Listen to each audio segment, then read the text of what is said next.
قیامت قائم نہ ہوگی حتیٰ کہ فرات سونے کے پہاڑ سے کھل جائے گا، اس پر لوگ آپس میں جنگ کریں گے اور اس سونے کو حاصل کرنے کے لیے، اس کا مالک بننے کے لیے سلطنتیں جنگ کریں گی، عوام لڑیں گے۔ اس لڑائی کے نتیجے میں ہر 100 میں سے 99 آدمی قتل ہو جائیں گے۔ اٹ مینز 99% لوگ جو اس لڑائی میں ہوں گے وہ مارے جائیں گے۔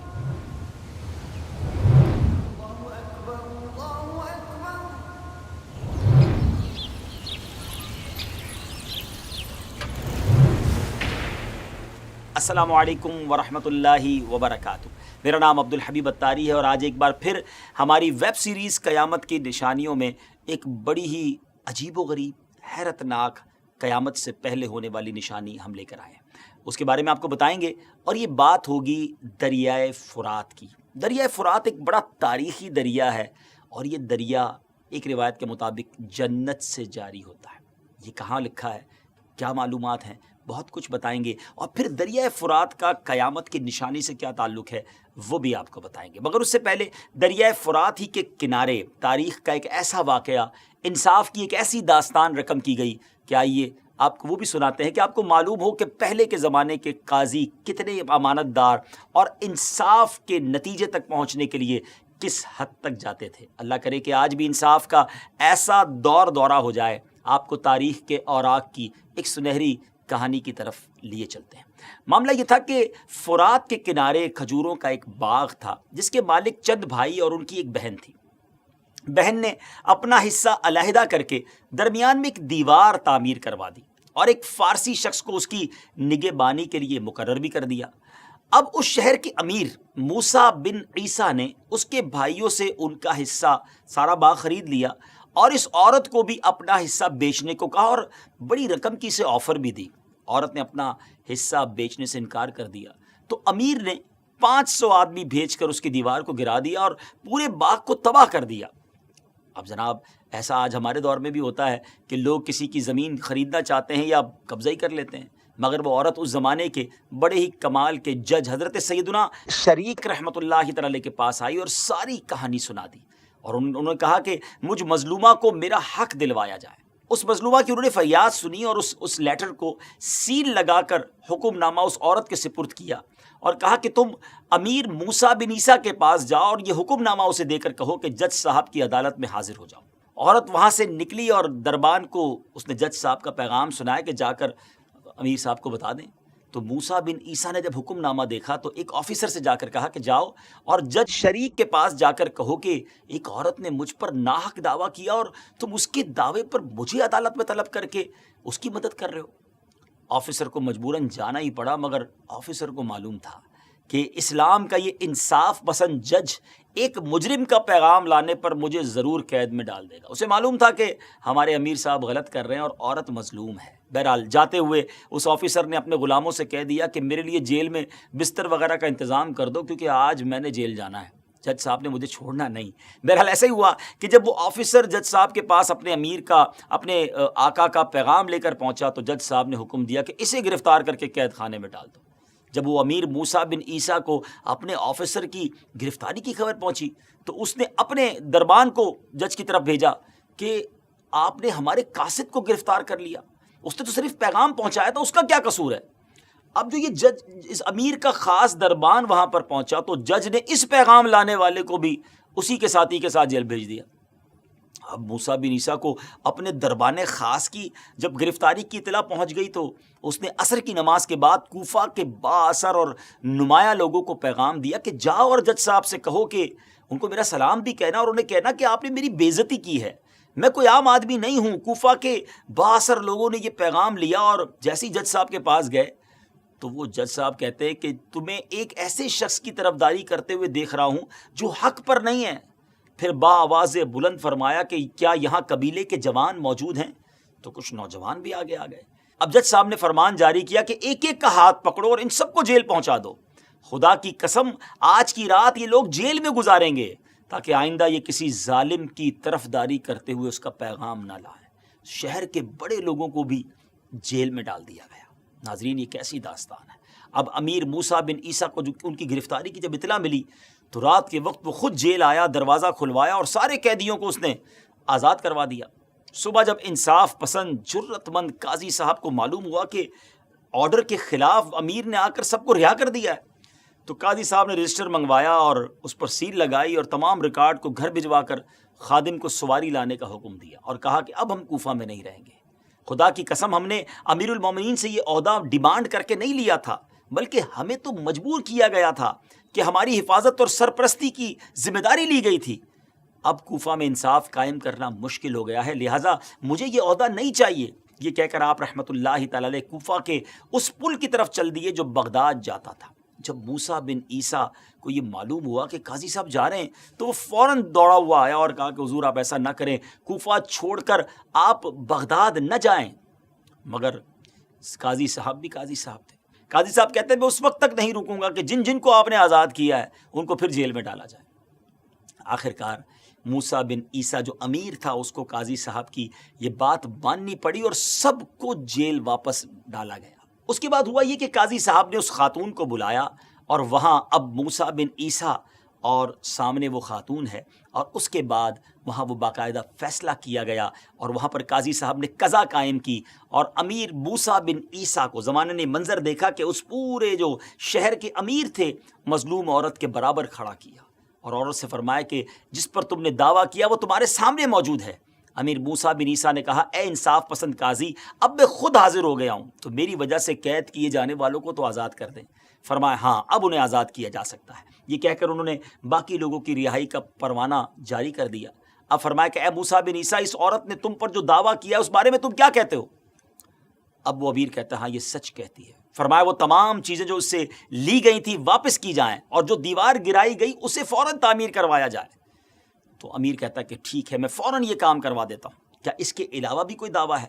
قاضی صاحب نے اس عورت سے پوچھا کہ تمہارا کوئی اور دعویٰ ہے؟ اس نے کہا ہاں، میرے سرونٹ کا، میرے جو کام کرنے والا تھا اس کا گھر بھی گرایا گیا ہے، اس کا سامان بھی ٹوٹ پھوٹ گیا ہے۔ امیر نے کہا کہ میں اس کا نقصان بھی پورا کر دیتا ہوں، اس کا بھی ازالہ کر دیتا ہوں۔ قاضی صاحب نے پھر پوچھا کہ اب کوئی دعویٰ، کوئی کلیم باقی ہے؟ عورت نے کہا اب میرا کوئی دعویٰ باقی نہیں ہے، اللہ پاک آپ کو اچھی جزا عطا فرمائے۔ پھر وہ عورت دعائیں دیتی ہوئی چلی گئی۔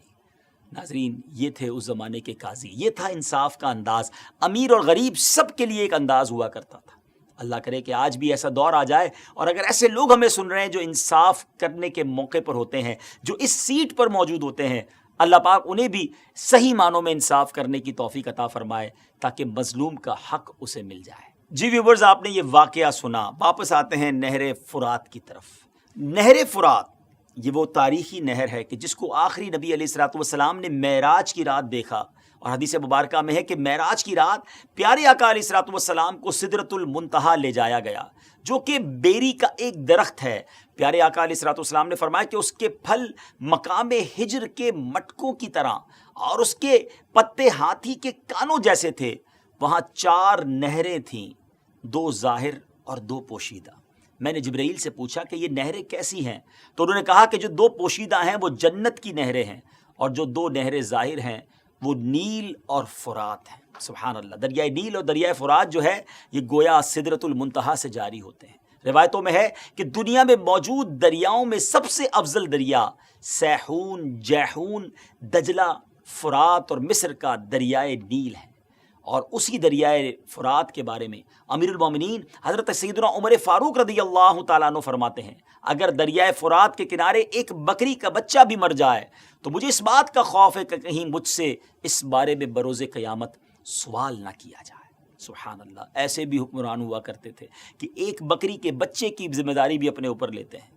اللہ کرے کہ آج کے دور کے حکمران بھی اپنی رعایا کا خیال رکھیں۔ بہرحال اس دریائے فرات کے کنارے میدان کربلا میں نواسہ رسول جگر گوشہ بطول حضرت امام حسین رضی اللہ تعالیٰ عنہ کو شہید کیا گیا تھا۔ اس دریا کا تذکرہ کئی احادیث میں آیا ہے۔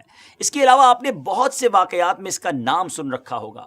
فرات کا نام قدیم فارسی کے لفظ افراتو سے نکلا ہے، اور چند ماہرین کا کہنا ہے کہ فرات کا لفظ کرد زبان سے نکلا۔ ڈیئر ویورز، اب ہم اس طرف آتے ہیں کہ اس دریائے فرات کا اس سلسلے یعنی قیامت کی نشانیوں سے کیا تعلق ہے۔ تو اس کا تعلق قیامت قائم ہونے سے کچھ اس طرح ہے کہ حدیث پاک میں قیامت قائم ہونے سے پہلے کی ایک نشانی بتائی گئی ہے جس کا تعلق دریائے فرات سے ہے۔ وہ نشانی یہ ہے کہ قرب قیامت میں دریائے فرات کا پانی خود بخود خشک ہو جائے گا اور اس کی زمین پھٹ جائے گی، جس سے سونے، چاندی اور دیگر خزانوں کی کانیں نظر آنے لگیں گی۔ دریائے فرات میں جگہ جگہ بڑے بڑے سوراخ ہو جائیں گے، جن سے زمین میں دفن ہونے والے خزانے زمین کے اوپر آ جائیں گے، اور پھر جب دریائے فرات پھٹے گا تو سونا ظاہر ہوگا، اور لوگ یہ خبر سن کر سونا حاصل کرنے کے لیے دوڑ پڑیں گے، اور 3 ٹولیاں یعنی 3 گروپس بن جائیں گے، اور ان تینوں میں اس شدت کی لڑائی ہوگی کہ جب وہ لڑائی کریں گے تو اس وجہ سے بہت سارے لوگ اپنی جانوں سے ہاتھ دھو بیٹھیں گے۔ یہ کیسی خطرناک لڑائی ہوگی، کتنے لوگ اس میں مارے جائیں گے، اس بارے میں حدیث مبارک سنیے۔ نبی پاک علیہ الصلوۃ والسلام نے فرمایا کہ قیامت قائم نہ ہوگی حتیٰ کہ فرات سونے کے پہاڑ سے کھل جائے گا، اس پر لوگ آپس میں جنگ کریں گے، یعنی فرات کا پانی خشک ہو جائے گا اور اس کی تہ میں سونا چاندی کا خزانہ ظاہر ہو جائے گا، اور اس سونے کو حاصل کرنے کے لیے، اس کا مالک بننے کے لیے سلطنتیں جنگ کریں گی، عوام لڑیں گے، یعنی سیدھے الفاظ میں کہا جائے تو وہ سونا کیا ہوگا؟ جنگ و جدال کی جڑ اور ہلاکت کا سبب ہوگا۔ ہر شخص یہی آس لگائے گا کہ شاید یہ سارا مجھے مل جائے، چلو قسمت آزمائی کروں اور لوگوں سے لڑوں بھروں۔ اس لڑائی کے نتیجے میں پیارے آقا علیہ الصلوۃ والسلام نے فرمایا ہر 100 میں سے 99 آدمی، جی ہاں 99 لوگ قتل ہو جائیں گے۔ اٹ مینز 99% لوگ جو اس لڑائی میں ہوں گے وہ مارے جائیں گے۔ ہر شخص یہی کہے گا کہ شاید میں ہی وہ ہوں جو نجات پا جائے۔ اس لڑائی جھگڑے سے بچنے کا طریقہ نبی پاک علیہ الصلوۃ والسلام نے ہمیں یہ بتایا کہ قریب ہے کہ فرات سونے کے خزانے سے کھل جائے تو جو وہاں حاضر ہو وہ اس میں سے کچھ نہ لے، یعنی اس سونے چاندی سے دور بھاگے، وہاں ٹھہرے بھی نہیں، کیونکہ اس پر بڑی لڑائی اور عام قتل و غارت گری ہوگی۔ نیز اس خزانے کے لینے سے عذاب الہی نازل ہوگا، بلائیں آئیں گی، یہ مال، یہ سونا، یہ چاندی خزانہ قارونی کی طرح منحوس ہوگا اور اس سے نفع لینا درست نہ ہوگا۔ ایک عجیب فتنے کا دور ہوگا ناظرین، نفسا نفسی کا عالم ہوگا۔ حدیث پاک میں آتا ہے کہ رسول اللہ صلی اللہ تعالیٰ علیہ وسلم نے فرمایا اس کی قسم جس کے قبضے میں میری جان ہے کہ دنیا ختم نہ ہوگی حتیٰ کہ ایک آدمی قبر پر گزرے گا تو وہ وہاں لوٹے گا اور کہے گا کہ ہائے کاش اس قبر والے کی جگہ میں ہوتا۔ یعنی اس وقت دنیا میں فتنے اور آفتیں، بلائیں اس قدر ہوں گی کہ لوگ زندگی پر موت کو ترجیح دیں گے اور قبر کو دیکھ کر تمنا کریں گے کہ اس قبر میں ہم دفن ہو چکے ہوتے ہیں۔ یعنی لوگ اس قدر ان لڑائیوں اور فتنوں سے پریشان ہوں گے کہ جہاں یہ سب کچھ ہو رہا ہوگا۔ یعنی دریائے فرات یہ کوئی عام دریا نہیں ہے ناظرین، بلکہ دریائے فرات جنتی دریا ہے اور قرب قیامت میں سے دنیا سے اٹھا لیا جائے گا۔ حضرت ابن عباس رضی اللہ تعالیٰ عنہ نے فرمایا کہ اللہ تعالیٰ نے 5 نہروں کو جنت سے جاری فرمایا ہے، جیحون، سیحون، دجلہ، فرات اور دریائے نیل۔ 5 ندیاں ایک ہی چشمے سے جاری ہوتی ہیں۔ اللہ پاک نے حضرت جبرائیل علیہ الصلوۃ والسلام کے ذریعے جنت کے اس چشمے کو پہاڑوں کے اندر امانت رکھ دیا ہے اور پہاڑوں سے نہروں کو زمین پر جاری فرما دیا ہے، جس سے لوگ طرح طرح کے فوائد حاصل کر رہے ہیں۔ جب یاجوج ماجوج کے نکلنے کا وقت ہوگا تو اللہ تعالیٰ حضرت جبرائیل علیہ الصلوۃ والسلام کو زمین پر بھیجے گا اور وہ 6 چیزوں کو زمین سے اٹھا لے جائیں گے۔ نمبر 1 قرآن مجید، نمبر 2 تمام علوم، نمبر 3 حجر اسود، نمبر 4 مقام ابراہیم، نمبر 5 حضرت موسیٰ علیہ الصلوۃ والسلام کا تابوت، اور نمبر 6 یہ مذکورہ بالا جو 5 دریا ہیں یہ زمین سے اٹھا لیے جائیں گے، اور پھر دین و دنیا کی برکتیں روئے زمین سے اٹھ جائیں گی اور لوگ برکتوں سے بالکل محروم ہو جائیں گے۔ پیارے ویورز، ان ساری تفصیلات کو سننے کے بعد ایک بات جو واضح ہوتی ہے کہ یہ نشانی ابھی ظاہر نہیں ہوئی ہے بلکہ قیامت کے قرب میں ظاہر ہوگی، اور یہ وقت بہت فتنوں کا ہوگا۔ ہم بس اللہ تبارک و تعالیٰ کی پناہ مانگتے ہیں کہ اللہ پاک ان فتنوں سے ہمیں بچائے، دین اسلام پر استقامت عطا فرمائے، اور جب موت کا وقت آ جائے تو رب کریم ہمیں ایمان پر ہی موت عطا فرمائے۔ ڈیئر ویورز، آج کے ایپیسوڈ کا وقت ختم ہوا۔ ہمارے دعوت اسلامی کے یوٹیوب چینل کو سبسکرائب بھی کر دیجئے، ہماری ویڈیوز کو شیئر بھی کیا کریں تاکہ ایک اوتھنٹک معلومات ہم سب کو مل سکے۔ اگلے ایپیسوڈ میں ایک اور قیامت کی نشانی لے کر حاضر ہوں گے۔ اللہ پاک ہم سب کو دنیا اور آخرت کی برکت عطا فرمائے۔ دعاؤں میں یاد رکھیے گا۔ السلام علیکم ورحمۃ اللہ وبرکاتہ۔